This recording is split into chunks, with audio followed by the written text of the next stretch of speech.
Hello everyone, good evening, good afternoon, जहाँ पर भी हो, खुश हो, स्टे होम, स्टे सेफ। पर हमारी जो पिछली पॉडकास्ट सीरीज़ थी, जो कि ट्यूशन स्टोरीज, स्कूल स्टोरीज़ को लेके जो मैंने अपने फ्रेंड के साथ बनाई थी, वो बहुत ज़्यादा पसंद आई लोगों को। मेरे को यहाँ तक कि कमेंट्स भी आए, मुझे कॉल आई किसी की कि उनको बहुत मज़ा आया सुन के। और जो मैंने क्रिकेट सीरीज़ करी थी उसके भी मुझे एक मैसेज आया था, बट धीरे धीरे एक आया, बट धीरे धीरे आ जाएंगे मैसेज भी। तो बीरबल, सबसे पहले मैं पूछूंगा, आपने मेरी कोई भी सीरीज़, कोई भी वीडियो हमने हमारी बनाई सुनी है? मैंने सारी सुनी है। अच्छा, कैनेडियन एक्सपीरियंस वाली तो सुनी होगी जो हमने बनाई थी। ऑब्वियसली मैंने सारी सुनी है, मैंने शेयर भी की है। जी जी, थैंक यू। तो आज मैं इस पॉडकास्ट को बनाने के लिए मैंने तैयारी बहुत पहले की कर रखी थी। मैं सोच रहा था कि किसी लड़की के साथ करूँगा ताकि गर्ल्स पर्सपेक्टिव मिल जाए चीज़ों को लेकर। तो कुदरती बीरपाल ब्रैम्पटन आई हुई थी, ये रहती विंगम है, तो मैंने कहा आज चलो शूट कर लेते हैं, सब खाली भी हैं। तो बीरपाल, सबसे पहले आपको इंट्रोड्यूस करो, जो मेरे 40 सब्सक्राइबर्स हैं। Hello everyone, it's okay Digambar. जी जी। यप, और बढ़ जाएंगे हम आए हैं तो स्पेशली। जी जी, काफ़ी बढ़ेंगे। यप जी। आप कहाँ से हो बीरपाल? इंडिया में? लाइक सारे थे इंडिया तो ने जो नॉर्थ साइड तो है, राइट, पंजाब तो, ते मेरा डिस्ट्रिक्ट लुधियाना, पंजाब। लुधियाना। ये मतलब पंजाब का किस रीजन में आता है? जैसे पंजाब के 3 रीजन है मेरे ख्याल से, जो थोड़ा माझा, मालवा एंड दोआबा, ते जेड़ा लुधियाना मालवे च आंदा। मालवे। तो जिनको नहीं पता, जस्ट लाइक फॉर एग्जांपल जो उत्तराखंड से देख रहे हैं, उत्तराखंड के 3 पार्ट्स हैं, गढ़वाल, जौनसार और कुमाऊं। इसी तरीके से पंजाब में भी 3 पार्टों में है, एंड ये मालवा से हैं। तो आपको थोड़ा भी आइडिया था? मैं आपको बताया कि आज टॉपिक किस चीज़ के बारे में होगा? नहीं, बिल्कुल नहीं। मैं किसी को भी टॉपिक थोड़ा बताता नहीं हूँ, तो अचानक से जब सबको शौक लग जाता है कि ये क्या पूछ लिया। तो ऐसे ही हमारी दूसरी वीडियो में भी ऐसे ही हुआ था। मैंने म्यूजिक सीन पे करा था, मैंने किसी को कुछ बताया ही नहीं। मैं अपनी प्रिपरेशन कर आ गया। But it's bad. चलो इट्स ओके, कोई बात चलो कोई। बाकी बीरबल, मेन जो आज हमारा टॉपिक है वो थोड़ा बहुत एज अ लड़की के पर्सपेक्टिव से लेके कि किस तरीके से लड़की की जो लाइफ चेंज होती है पूरा। कोई भी लड़की, फॉर एग्जांपल कोई पंजाब से है, अगर वो बैंगलोर काम करने जा रही है, या वो पंजाब से दिल्ली जा रही है, या कोई पंजाब से कहीं भी जा रही है, इवन इंडिया के किसी भी स्टेट की लड़की कोई भी कहीं बाहर जा रही है, तो किस किस चीज़ों की मतलब सामना जिसे कह सकते हैं, रिस्ट्रिक्शंस, क्या चेंजेस आता है लाइफ में? देखो, पहली गल मैं सारी गल पंजाबी च करनी है, राइट? कोई प्रॉब्लम नहीं, मेरी हिंदी बहुत बैड आ। ਤੇ ਪੰਜਾਬ ਨੂੰ ਲੈ ਕੇ ਜੇ ਆਪਾਂ ਚੱਲੀਏ, ਪੰਜਾਬ ਤੋਂ ਕੈਨੇਡਾ ਦੀ ਜਰਨੀ, ਇੰਡੀਆ ਤੋਂ ਪੰਜਾਬ ਤੋਂ ਕਿਸੇ ਹੋਰ ਸਟੇਟ ਦੀ ਜਰਨੀ ਟੋਟਲੀ ਡਿਫਰੈਂਟ ਹੈ, ਸਪੈਸ਼ਲੀ ਫॉर ਗਰਲਸ। ਜੇ ਆਪਾਂ ਇੱਕ ਕੁੜੀ ਨੂੰ ਲੈ ਕੇ ਚੱਲਦੇ ਹਾਂ ਤੇ ਪੰਜਾਬ ਦੇ ਵਿੱਚ ਲੈ ਕੇ ਤੇ ਦਿੱਲੀ ਦੇ ਵਿੱਚ ਲੈ ਲਓ, ਰਾਈਟ?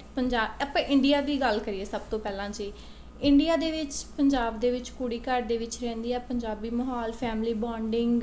ਕੋਈ ਆਜ਼ਾਦੀ ਨਹੀਂ, ਇੰਡੀਪੈਂਡੈਂਟ ਨਹੀਂ, everything dependent on parents, family matters, relatives. हर एक पर्सन इंक्लूड होता है लाइफ दे विच, ਉਹਦੇ लाइफ डिसीजंस दे विच। तो ये सारी रेस्ट्रिक्शन आ जाती है, मतलब फैमिली की तरफ से, सोसाइटी की तरफ से, फ्रेंड्स की तरफ से। तो मतलब अगर आपने कोई भी डिसीजन लेना हो इन टर्म्स ऑफ आपने क्या पढ़ना है, वो फर्स्टली ਜਿੱਦਾਂ ਜਿੱਦਾਂ ਕੁੜੀ ਗਰੋ ਕਰਦੀ ਜਾਂਦੀ ਆ, ਉਹਦੇ ਉੱਪਰ ਰੈਸਟ੍ਰਿਕਸ਼ਨਸ ਆਉਣੀਆਂ ਸਟਾਰਟ ਹੋ ਜਾਂਦੀਆਂ ਨੇ, ਬਟ ਇਹ ਟਾਈਮ ਦੇ ਨਾਲ ਚੇਂਜ ਹੁੰਦਾ ਜਾ ਰਿਹਾ, ਆਪਾਂ ਕਹਿ ਸਕਦੇ ਹਾਂ। ਬਟ ਫਿਰ ਵੀ ਲਾਈਕ ਜਿੱਦਾਂ ਮੈਂ ਬਹੁਤ ਰੂਰਲ ਏਰੀਏ ਦੇ ਵਿੱਚ ਹੋਈ, ਠੀਕ ਹੈ, ਮੈਂ ਮੇਰੀ ਬਰਥ ਜਿਹੜਾ ਹੈ ਲੁਧਿਆਣੇ ਡਿਸਟ੍ਰਿਕਟ ਦਾ, ਮੇਰਾ ਡਿਸਟ੍ਰਿਕਟ ਲੁਧਿਆਣਾ, ਬਟ ਮੈਂ ਰਹੀ ਸ਼ੁਰੂ ਤੋਂ ਸੰਗਰੂਰ ਸਾਈਡ ਦੇ ਵਿੱਚ, ਬਿਲਕੁਲ ਰੂਰਲ ਏਰੀਆ ਆ ਜਾਂਦਾ ਹੈ, ਜਿੱਥੇ ਆਪਾਂ ਕਹਿ ਸਕਦੇ ਹਾਂ ਜਦੋਂ ਮੈਂ ਪੜ੍ਹੀ, ਮੈਂ 92 ਬੋਰਨ ਆ, ਰਾਈਟ? ਮੈਂ ਪੜ੍ਹੀ ਤਾਂ ਸਾਡੇ ਉਸ ਟਾਈਮ ਦੇ ਵਿੱਚ 89 ਮੇਰੀ ਸਿਸਟਰ ਸੀਗੀ, ਬੋਰਨ 89 ਦੀ। ਸਾਡੇ ਕੁੜੀਆਂ ਕੋਈ CBSE ਸਕੂਲ ਦੇ ਵਿੱਚ ਨਹੀਂ ਸੀ ਜਾਂਦੀਆਂ, ਇੰਗਲਿਸ਼ ਮੀਡੀਅਮ ਟੋਟਲੀ ਬੈਨ, ਸਰਕਾਰੀ ਸਕੂਲ ਕਾਈਂਡ ਆਫ ਸੀਗਾ ਸਾਰਾ ਕੁਝ। ਬਟ ਮੇਰੇ ਮੰਮਾ ਫਾਰਵਰਡ ਸੀਗੇ, ਚਲੋ ਉਹਨਾਂ ਨੇ ਕੀ ਕੀਤਾ, ਸਟੈਪ ਲਿਆ ਉਹਨਾਂ ਨੇ ਸਾਡੇ ਲਈ। ਉਹਨਾਂ ਨੇ ਕੀ ਕੀਤਾ, ਸਾਡੀ ਐਜੂਕੇਸ਼ਨ ਨੂੰ ਪ੍ਰੈਫਰੈਂਸ ਦਿੱਤੀ, ਰਾਈਟ? ਸ਼ਾਇਦ ਮੇਬੀ ਤਾਂ ਹੀ ਅਸੀਂ ਇੱਥੇ ਹਾਂ, ਅਸੀਂ ਦੋਨੋਂ ਸਿਸਟਰਸ ਕੈਨੇਡਾ ਹਾਂ ਇਸ ਟਾਈਮ, ਮੇਬੀ ਦੈਟਸ ਵਾਈ। ਅਤੇ ਆਪਾਂ ਜੇ ਗਰੋਥ ਤੋਂ ਸਟਾਰਟਿੰਗ ਤੋਂ ਗੱਲ ਕਰੀਏ, ਸਭ ਤੋਂ ਪਹਿਲਾਂ ਆਉਂਦਾ ਪੇਰੈਂਟਸ ਨੂੰ ਡਿਸੀਜ਼ਨ ਲੈਣਾ, ਕੁੜੀਆਂ ਨੂੰ ਸਟੱਡੀ ਕਿੱਥੇ ਕਰਵਾਉਣੀ ਆ, ਕਿੱਦਾਂ ਦੇ ਇੰਸਟੀਟਿਊਟ 'ਚ ਕਰਵਾਉਣੀ ਆ, ਕਿੰਨੇ ਪੈਸੇ ਖਰਚ ਕਰਨੇ ਆ ਐਜ਼ ਕੰਪੇਅਰ ਟੂ ਬॉयज़, ਜਿੱਥੋਂ ਮੈਂ ਲੈ ਕੇ ਚੱਲਦੀ ਹਾਂ ਆਪਣੇ ਜਨਮ ਤੋਂ, ठीक है, राइट? जी जी। मे भी मुझे लगता है उत्तराखंड में भी ऐसे ही होता होगा कि मैं अब जिस फैमिली से बैकग्राउंड से आता हूँ, मतलब क्या बोलते हैं, बाय गॉड ग्रेस, कि मेरे को कभी भी ऐसा कुछ चीज़ें में नहीं हुआ होगा। मे भी थोड़ा बहुत ऊपर नीचे कहीं भी हुआ होगा जो मेरी नज़रों में नहीं रहा होगा, बट लेकिन सब कुछ बहुत ਵੈਲ ਤਰੀਕਾ था मेरे घर में। ਮੈਂ ਜਿੱਥੇ ਤੱਕ ਸੋਚਦੀ ਹਾਂ ਦਿਗੰਬਰ ਲਾਈਕ ਇਹ ਹਰ ਇੱਕ ਜਗ੍ਹਾ ਤੇ ਹੈ, ਮੀਨਸ ਹੁੰਦਾ ਕੰਪੈਰੀਜ਼ਨ ਬॉयਜ਼ ਐਂਡ ਗਰਲਸ ਮੇਬੀ ਚਾਹੇ ਆਪਣੀ ਫੈਮਿਲੀ ਕਰਕੇ ਲਾ ਲਓ, ਹਰ ਇੱਕ ਦੀ ਜਗ੍ਹਾ ਤੇ ਕਿਸੇ ਨਾ ਕਿਸੇ ਪੁਆਇੰਟ ਤੇ ਆ ਕੇ ਕਿਤੇ ਨਾ ਕਿਤੇ ਪੇਰੈਂਟਸ ਕਹਿ ਦਿੰਦੇ ਆ ਜੇ ਇੱਥੇ ਮੁੰਡਾ ਹੁੰਦਾ ਤਾਂ ਉਹ ਕਰ ਸਕਦਾ ਸੀਗਾ, ਜੇ ਉਹਨੂੰ ਇੱਦਾਂ ਚੀਜ਼ ਦਿੱਤੀ ਹੁੰਦੀ ਤਾਂ ਮੇਬੀ ਇਹ ਬੈਟਰ ਹੁੰਦੀ। ਮੇਬੀ ਸਮ ਫਾਲਟਸ ਨੇ ਕੁੜੀਆਂ ਦੇ, ਆਈ ਡੋਂਟ ਨੋ, ਬਹੁਤ ਸਾਰੇ ਰੀਜ਼ਨਸ ਆਪਾਂ ਕਿਸੇ ਇੱਕ ਨੂੰ ਨਹੀਂ ਲੈ ਕੇ ਚੱਲ ਸਕਦੇ, किसी को कुछ नहीं कह सकते, बहुत कुछ होता है जी। जस्ट लाइक रिस्ट्रिक्शंस बहुत सारी आ जाती हैं फॉर एग्जांपल किसी भी लड़की के लिए, और कि जब वो पंजाब के माहौल में होती है, इंडिया में किसी भी घर के माहौल में होती है, तो रिस्ट्रिक्शंस एक तरीके से फैमिली की तरफ से रहती है, फ्रेंड्स की तरफ से, मैं कहती हूँ सोसाइटी। जैसे जैसे लड़की ग्रो करना स्टार्ट करती है, जिद्दां जिद्दां कुड़ी वड्डी हुंदी जांदी है, रिस्ट्रिक्शंस ਉਹਨੂੰ ਘੇਰਦੀਆਂ ਜਾਂਦੀਆਂ ਨੇ, ਠੀਕ ਹੈ। ਆਪਾਂ ਨਹੀਂ ਕਹਿੰਦੇ ਵੀ ਰਿਸਟ੍ਰਿਕਸ਼ਨਸ ਕਾਈਂਡ ਆਫ ਉਹਨਾਂ ਨੂੰ ਫਿਜ਼ੀਕਲ ਟਾਰਚਰ, ਠੀਕ ਹੈ, ਮੈਂਟਲੀ ਟਾਰਚਰ, ਜੇ ਆਪਣੀ ਫੈਮਿਲੀ, ਠੀਕ ਹੈ, ਆਪਣੀ ਫੈਮਿਲੀ ਫਾਰਵਰਡ ਆ, ਆਪਣੀ ਫੈਮਿਲੀ ਕਹਿੰਦੇ ਇਟਸ ਓਕੇ, ਕੁੜੀ ਸਾਡਾ ਨਹੀਂ, ਸਾਡਾ ਮੁੰਡਾ ਹੈ, ਠੀਕ ਹੈ, ਇਹ ਕਰ ਸਕਦੀ ਹੈ, ਕਰੂਗੀ, ਦੈਨ ਕੀ ਹੁੰਦਾ, ਦੋ ਰਿਸ਼ਤੇਦਾਰ ਆਉਂਦੇ ਆ ਕਹਿਣ ਨਹੀਂ ਨਹੀਂ ਨਹੀਂ ਤੁਸੀਂ ਗਲਤ ਕਰਦੇ ਹੋ, ਇਹ ਸਹੀ ਨਹੀਂ ਹੈਗਾ, ਠੀਕ ਹੈ। ਰਿਸ਼ਤੇਦਾਰਾਂ ਦੀ ਪਰਵਾਹ ਨਾ ਕਰੀ, ਤੀਜਾ ਬੰਦਾ ਹੁੰਦਾ ਹੈ ਪਿੰਡ ਦੇ ਵਿੱਚੋਂ ਉੱਠ ਕੇ ਕਹਿ ਲਓ, ਆਪਣੇ ਸਿਟੀ ਦੇ ਵਿੱਚੋਂ ਕਹਿ ਲਓ, ਆਪਣੀ ਸੁਸਾਇਟੀ ਦੇ ਵਿੱਚੋਂ, ਇਹ ਤਾਂ ਸੋਚਦੇ ਨਹੀਂ ਹੈਗੇ ਇਹਨਾਂ ਦੀ ਕੁੜੀਆਂ ਕਰਦੇ ਪਿੱਛੇ ਸਾਡੀਆਂ ਲੱਗਣਗੀਆਂ, ਰਾਈਟ। ਮੀਨਸ ਬਹੁਤ बहुत स्ट्रगल है पेरेंट्स ਲਈ ਤੇ ਕੁੜੀ ਲਈ। जी जी मैं बिल्कुल समझ सकता, बट फॉर एग्जांपल जैसे कोई 12वीं क्लास से पढ़ी हुई लड़की है जिसने बिल्कुल रिस्ट्रिक्शंस देखी अपने घर में, मतलब भाई को ये करने दिया, बहन को ये नहीं करने दिया, और सोसाइटी ने बोला कि इसको यहाँ नहीं पढ़ाना, वो नहीं करना, इतना नहीं करना, और बाई चांस जैसे वो कनाडा आती है आफ्टर 12th, तो जब रिस्ट्रिक्शन सारी रिमूव हो जाती हैं तो उसके भी बड़े नेगेटिव इम्पैक्ट्स आ जाते हैं। बिल्कुल, ਇਹ ਤਾਂ ਵਿਦਆਊਟ ਐਨੀ ਡਾਊਟ ਇਹ ਚੀਜ਼ ਆਪਾਂ ਇੱਥੇ ਇਨਕਲੂਡ ਕਰਾਂਗੇ ਜੇ ਆਪਾਂ ਨੂੰ ਕੀਤਾ। ਇੱਕ ਕਹਿੰਦੇ ਆ ਨਾ, ਇੱਕ ਤੁਸੀਂ ਦਿਗੰਬਰ ਗੱਲ ਸੁਣੀ, ਕੁੜੀਆਂ 'ਚ ਜੈਲਸ ਫੈਕਟਰ ਬਹੁਤ ਹੁੰਦਾ, ਬਹੁਤ ਜ਼ਿਆਦਾ, ਬਹੁਤ ਇਹ ਰੀਜ਼ਨ ਹੀ ਇੱਥੋਂ ਹੁੰਦਾ, ਸ਼ੁਰੂ ਇਹੀ ਚੀਜ਼ ਹੈ, ਰੀਜ਼ਨ ਜੈਲਸ ਫੈਕਟਰ ਦਾ ਇਹੀ ਆ। ਜੇ ਤੁਸੀਂ ਸ਼ੁਰੂ ਤੋਂ ਉਹਨਾਂ ਨੂੰ ਇੱਦਾਂ ਰੱਖਿਆ ਹੈ, ਉਹਨਾਂ ਦੇ ਵਿੱਚ ਪਾਰਟੀਸ਼ਨ ਕੀਤੀ ਆ, ਡਿਸਕ੍ਰਿਮੀਨੇਸ਼ਨ ਕੀਤੀ ਆ ਮੁੰਡਿਆਂ ਤੇ ਕੁੜੀਆਂ ਦੇ ਵਿੱਚ, ਉਹ ਤਾਂ ਓਬਵੀਅਸਲੀ ਜੈਲਸ ਕਰਨਗੀਆਂ। ਇਹ ਸਟਾਰਟਿੰਗ ਉਹਨਾਂ ਨੂੰ ਤੁਸੀਂ ਖੁਦ ਤੋਂ ਦਿੱਤੀ ਆ, ਉਹਨਾਂ ਦੇ ਬਰਥ ਤੋਂ ਦਿੱਤੀ ਆ। ਪੇਰੈਂਟਸ ਨਹੀਂ ਕਹਿ ਸਕਦੇ, ਫੈਮਿਲੀ ਨਹੀਂ ਕਹਿ ਸਕਦੇ, ਆਲ ਓਵਰ ਦਾ ਕਮਿਊਨਿਟੀ ਰਿਸਪੌਂਸਿਬਲ ਹੈ ਕੁੜੀਆਂ ਦੇ ਜੈਲਸ ਫੈक्टर ਲਈ। So no one can believe that girls have a jealous factor. ये मुझे पहली बार पता चला, मतलब मैंने आज तक कभी लड़कियों से किसी इस चीज़ पे कोई बात नहीं करी, और मैं अपने दोस्तों से बहुत बात करते थे कि लड़कियां यार जेलस हो जाती हैं जल्दी, ये थोड़ा जल जाती हैं, ये हमने काफी बातें करी हैं, बट सोचो ना एक ही नहीं ਦਿੱਤਾ ਉਹਨਾਂ ਨੂੰ ਜੈਲਸ ਫੈਕਟਰ, सोसाइटी ने पूरा ਸਾਰੀ ਕਮਿਊਨਿਟੀ ਨੇ। ਇੱਕ ਗੱਲ ਤੋਂ ਨਹੀਂ, ਦੋ ਗੱਲਾਂ ਤੋਂ ਨਹੀਂ, ਹਰ ਇੱਕ ਛੋਟੀ ਛੋਟੀ ਗੱਲ ਤੋਂ ਲੈ ਕੇ ਜਿੱਥੇ ਉਹਨਾਂ ਨੂੰ ਡਿਸਕ੍ਰਿਮੀਨੇਸ਼ਨ ਕ੍ਰੀਏਟ ਹੋਈ ਕੁੜੀਆਂ ਤੇ ਮੁੰਡਿਆਂ ਦੇ ਵਿੱਚ, ਫੈਮਿਲੀ ਦੇ ਵਿੱਚ, ਪੂਅਰ ਐਂਡ ਰਿਚ ਦੇ ਵਿੱਚ, ਜਿੱਥੋਂ ਵੀ ਲੈ ਲਓ, ਹਰ ਇੱਕ ਫੈਕਟਰ ਨੇ ਉਹਨਾਂ ਨੂੰ ਸਿਖਾਇਆ, ਠੀਕ ਹੈ ਵੀ ਨਹੀਂ ਉਹ ਕੀ, ਚਲੋ ਉਹਨਾਂ ਨੇ ਸਟੈਪ ਨਹੀਂ ਅੱਗੇ ਲਿਆ, ਬੋਲੀਆਂ ਨਹੀਂ, ਉੱਥੇ ਉਹਨਾਂ ਨੇ ਮੰਨ ਲਈ ਗੱਲ, ਬਟ ਫੀਲ ਤਾਂ ਹੋਇਆ ਨਾ, जेलस तो मच्छी दा है ना कुड़ी होते, राइट। लाइक आपको कुछ याद है, मतलब फर्स्ट टाइम कब थोड़ा बहुत आपको जेलसी लगी होगी कि हाँ यहाँ पर थोड़ा मेरे साथ गलत हुआ? एवं मैं सोचा आई एम वेरी लकी, मेरी फैमिली बहुत फॉरवर्ड, मेरे मम्मा मेरे बहुत ज़्यादा सपोर्टिव आ, ਉਹਨਾਂ ਨੇ ਅੱਜ ਤੱਕ ਮੈਨੂੰ ਕਦੇ ਐਵੇਂ ਦਾ ਮੌਕਾ ਨਹੀਂ ਦਿੱਤਾ ਜਿੱਥੇ ਮੈਨੂੰ ਫੀਲ ਹੋਇਆ ਹੋਵੇ। ਈਵਨ ਮੇਰਾ ਬ੍ਰਦਰ ਜੇ ਮੈਨੂੰ ਕਦੀ ਕਹਿੰਦਾ ਸੀ ਨਹੀਂ ਤੂੰ ਇੱਦਾਂ ਨਹੀਂ ਕਰਨਾ, ਮੇਰੀ ਮੰਮਾ ਕਹਿੰਦਾ ਇਹਦੀ ਆਪਣੀ ਲਾਈਫ, ਤੇਰੀ ਆਪਣੀ ਲਾਈਫ। ਸੋ ਮੈਂ वेरी लकी। जी जी, इवन मैं भी काफ़ी बड़ा लकी हूँ, बिकॉज मेरे घर में भी काफ़ी सारे भाई बहन हैं। हम टोटल अगर मेरे चाचा और मेरे फादर सबको अगर हम उसमें लें तो रफली 6 भाई हैं हम, टोटल 6 बहनें हैं, बट किसी की उसमें भी थोड़ा बहुत वो नहीं है करा कि अगर इसने किया, जिस नहीं कर पा रहा है तो उसको नहीं करा पा रहे जो नहीं करना चाह रहा। बट मैंने भी ऐसा देखा है कि मेरे भी बड़े रिलेटिव्स ऐसे हैं जिन्होंने लड़कों की स्टडीज़ कहीं और करवाई है और लड़कियों की स्टडीज़ कहीं और करवाई है। ਸਾਡੇ ਇੱਧਰ ਵੀ ਹੁੰਦਾ ਹੈ ਦਿਗੰਬਰ, ਮੈਂ ਸ਼ੁਰੂ ਤੋਂ ਆਪਣੇ ਮਤਲਬ ਕਿ ਦੇਖਿਆ ਹੈ। ਈਵਨ ਸਾਡੇ ਪਿੰਡ ਦੇ ਵਿੱਚ ਜੋ ਵੀ ਸੀਗਾ, ਮਤਲਬ ਮੇਰੇ ਆਪਣੇ ਜਿਨ੍ਹਾਂ ਨੂੰ ਕਹਿ ਦਿਓ ਆਪਾਂ ਗੁਆਂਢ ਦੇ ਵਿੱਚੋਂ ਹੈ ਨਾ, ਕਾਈਂਡ ਆਫ, ਅਸੀਂ ਥੋੜ੍ਹੀਆਂ ਜਿਹੀਆਂ ਕੁੜੀਆਂ ਹੋਣਗੀਆਂ, ਮੈਂ, ਮੇਰੇ ਸਿਸਟਰ, 2-4 ਕੁੜੀਆਂ ਹੋਰ, ਸਾਡੀ ਮੇਰੀ ਇੱਕ ਫਰੈਂਡ ਹੁੰਦੀ ਸੀ। ਅਸੀਂ ਜੇ ਇੱਕ ਗਲੀ ਦੇ ਵਿੱਚ 10 ਕੁੜੀਆਂ ਤਾਂ 10 ਕੁੜੀਆਂ ਦੇ ਵਿੱਚੋਂ ਅਸੀਂ 3 ਕੁੜੀਆਂ ਇੱਕ CBSE ਸਕੂਲ 'ਚ ਜਾ ਰਹੇ ਹਾਂ, ਬਾਕੀ ਸਰਕਾਰੀ ਦੇ ਵਿੱਚ। That's a big difference, right. ਆਪਾਂ ਕਹਿ ਸਕਦੇ ਹਾਂ ਫੈਮਿਲੀ ਫਾਰਵਰਡ ਸੀਗੀ, ਉਹਨਾਂ ਦੀ ਸੋਚ ਅਬਰਾਡ ਸੀਗੀ, ਰਾਈਟ। ਉਹਨਾਂ ਨੇ ਸਾਨੂੰ ਇੱਕ ਅਪਰਚੁਨਿਟੀ ਦਿੱਤੀ, ਠੀਕ ਹੈ, ਲਾਈਕ ਬॉयਜ਼, ਜੀ ਜੀ, ਠੀਕ ਹੈ। ਅਤੇ ਉਹ ਜੋ ਸੀਗੇ ਉਹਨਾਂ ਕੁੜੀਆਂ ਅਤੇ ਸਾਡੇ ਦੇ ਵਿੱਚ ਬਹੁਤ ਫਰਕ ਆ।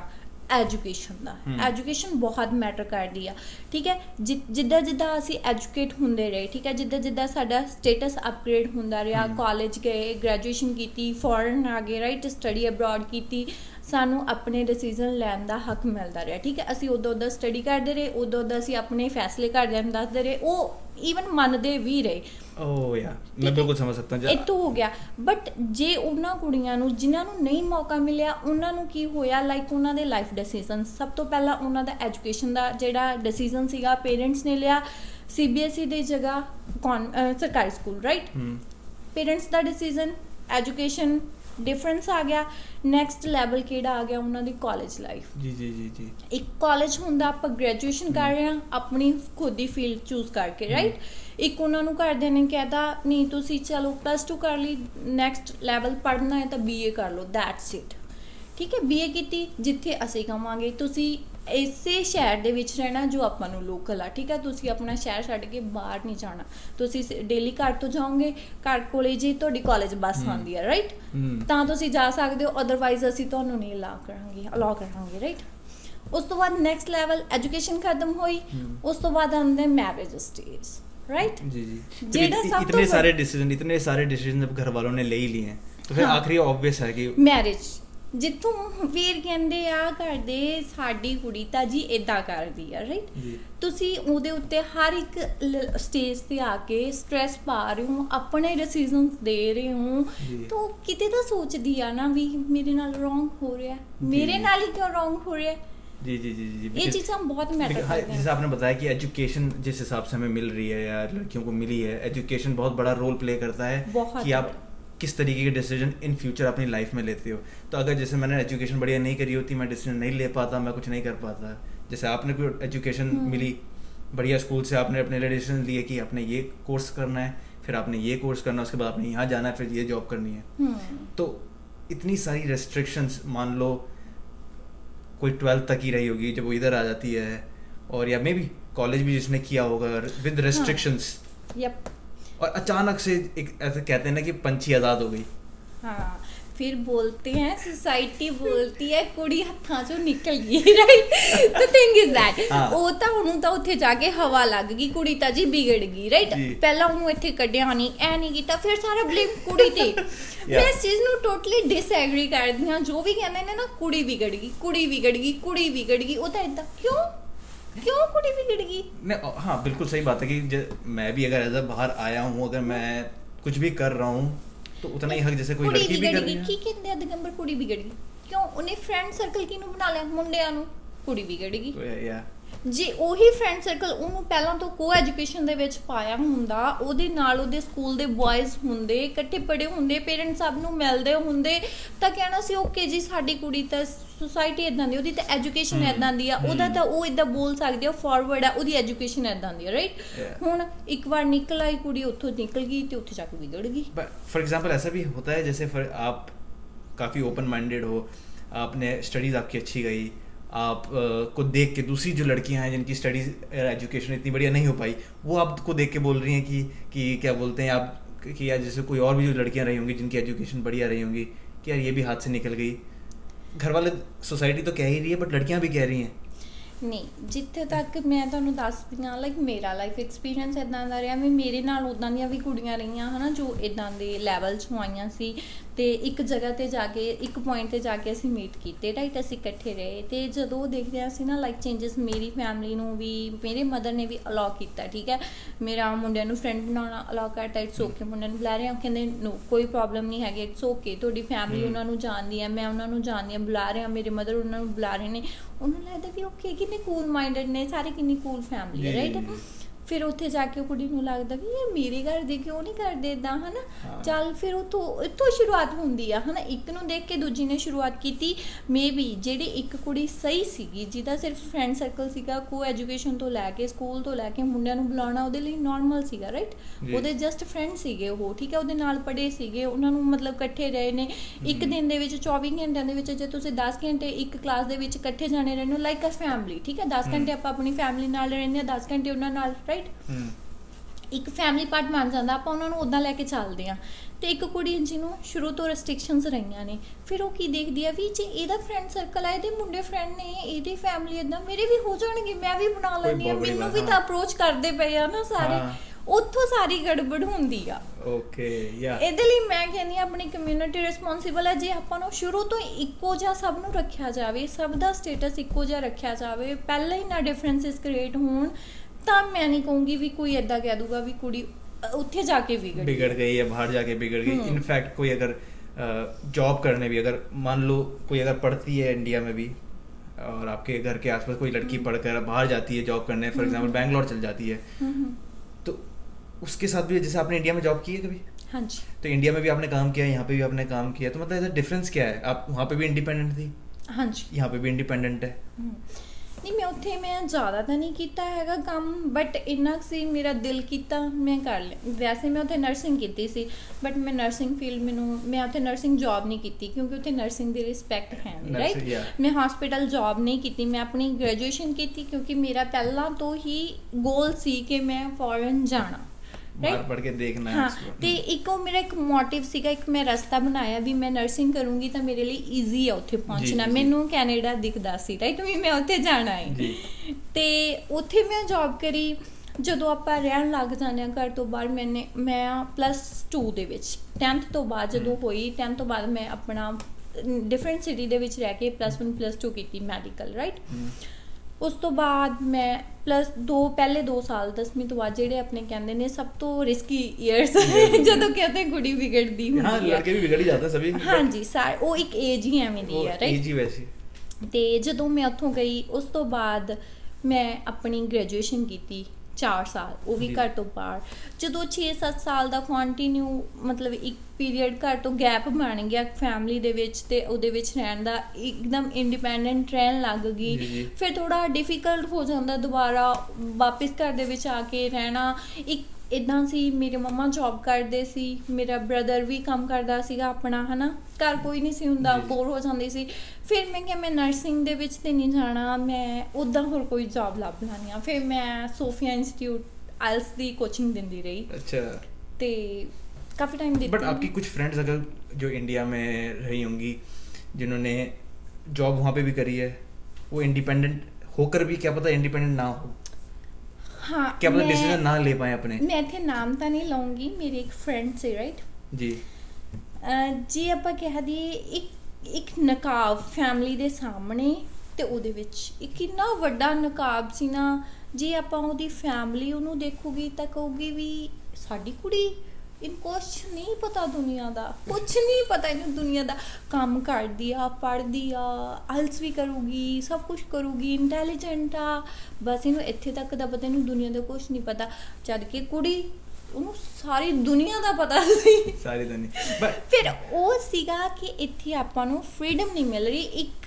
ਇੱਕ ਹਿਡਨ ਸੀ, ਠੀਕ ਹੈ। ਉਹ ਆਪਣੇ ਪੇਰੈਂਟਸ ਨਾਲ ਗੱਲ ਸ਼ੇਅਰ ਨਹੀਂ ਕਰ ਸਕਦੀ, ਉਹ ਦੱਸ ਨਹੀਂ ਸਕਦੀ ਵੀ ਮੇਰਾ ਫਰੈਂਡ ਸਰਕਲ ਕੌਣ ਹੈ, ਮੈਂ ਕਿੱਥੇ ਜਾਣੀ ਹੈ, ਮੈਂ ਕਿਹਨੂੰ ਮਿਲਣਾ, ਮੈਂ ਕਿਹਨੂੰ ਅਟੈਂਡ ਕਰਨਾ ਹੈ, ਉਹ ਦੱਸ ਨਹੀਂ ਸਕਦੀ। ਉਹ ਹਰ ਇੱਕ ਚੀਜ਼ ਲੁਕਾ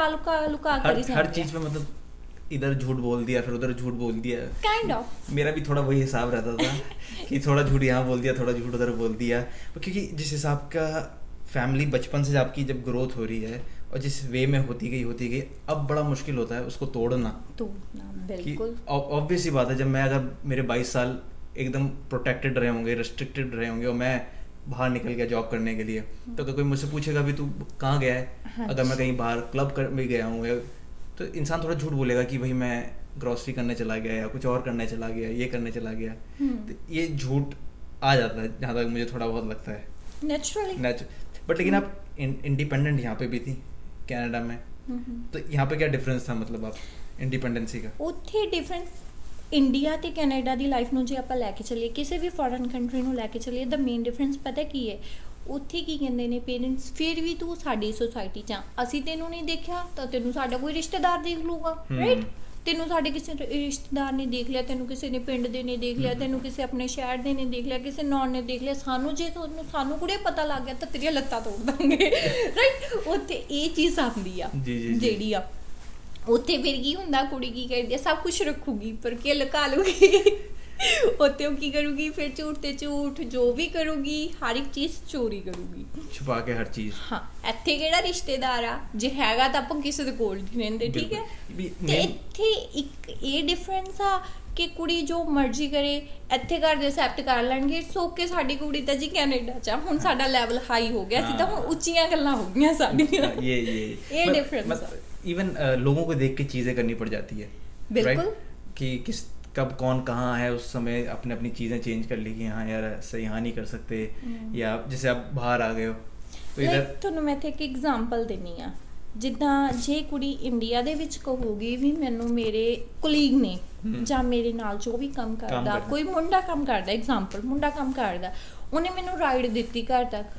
parents said it's very wrong it's very wrong ਤੂੰ ਇਦਾਂ ਨਹੀਂ ਕਰ ਸਕਦੀ ਤੂੰ ਮੁੰਡੇ ਨਾਲ ਨਹੀਂ ਜਾ ਸਕਦੀ ਠੀਕ ਹੈ ਇਹ ਤਾਂ ਜੀ ਸਾਡੀ ਪਰੰਪਰਾ ਹੀ ਨਹੀਂ ਹੈਗੀ ਰਾਈਟ ਇੱਥੇ ਕੁੜੀ ਕਹੂਗੀ ਮੈਨੂੰ ਤਾਂ ਜੀ 2 ਘੰਟੇ ਬੱਸ ਦੇ ਵਿੱਚ ਲੱਗਦੇ ਆ ਮੈਨੂੰ ਤਾਂ ਉੱਥੇ ਮੁੰਡੇ ਜਿਹੜੇ ਕੰਮ ਕਰਦੇ ਉਹ ਰਾਈਡ ਦੇ ਦਿੰਦੇ ਸ਼ੁਕਰ ਹੈ ਰੱਬ ਦਾ ਤੈਨੂੰ ਕੋਈ ਸਾਥ ਦੇਣ ਵਾਲਾ ਮਿਲਿਆ जी हाँ the hell is this कि अब हमारी माइंड फ्रेम बिल्कुल सब चेंज हो जाता है जैसे हम कनाडा लैंड करते हैं ਇੰਡੀਪੈਂਡੈਂਟ ਉੱਥੇ ਵੀ ਹੈ ਇੰਡੀਪੈਂਡੈਂਟ ਇੱਥੇ ਵੀ ਇੱਥੇ ਕੀ ਆ ਇੱਥੇ ਪੇਰੈਂਟਸ ਅਸੈਪਟ ਕਰਨ ਲੱਗ ਜਾਂਦੇ ਨੇ ਵੀ ਇਹ ਚੀਜ਼ ਤੁਹਾਡੇ ਲਈ ਸਹੀ ਹੈ ਤੁਸੀਂ ਸਹੀ ਕਰ ਰਹੇ ਹੋ उधर मे बी जैसे उधर हमारा कल्चर जो है कल्चर बहुत बढ़िया है मतलब इंडिया में हर कल्चर इतना ब्यूटीफुल है पर कल्चर कहीं ना कहीं बांध देता है जैसे यहाँ पे हमारा कल्चर हम पूरा फ्री हो रखे हैं कि जो मर्जी है कुछ चक्कर नहीं कोई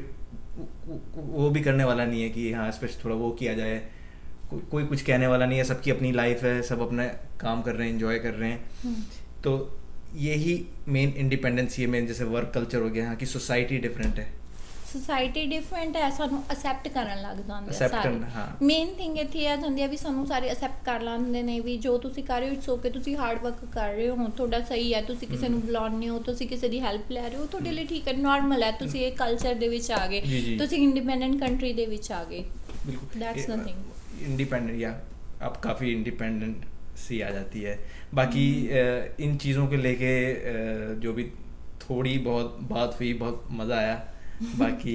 देखते हैं अगर नेक्स्ट पार्ट बनता तो करेंगे नहीं बनता तो कोई चक्कर नहीं है कोई चक्कर नहीं है जब मैं नेक्स्ट टाइम आऊँगी दोबारा ब्रैम्पटन मेरी ग्रॉसरी खत्म हो चुकी दैन वी विल कंटिन्यू जी जी जी क्योंकि मज़ा काफ़ी आया क्योंकि क्या है 20-25 मिनट का बनाए तो एक बार बताएंगे कि अच्छा लगा कि नहीं लगा जो छोटी बहुत बात करी और anyway thank you guys for watching and like subscribe share करना बिल्कुल करना कमेंट जरूर डालना और do follow me on Instagram मेरे इंस्टाग्राम आईडी डिस्क्रिप्शन में होगी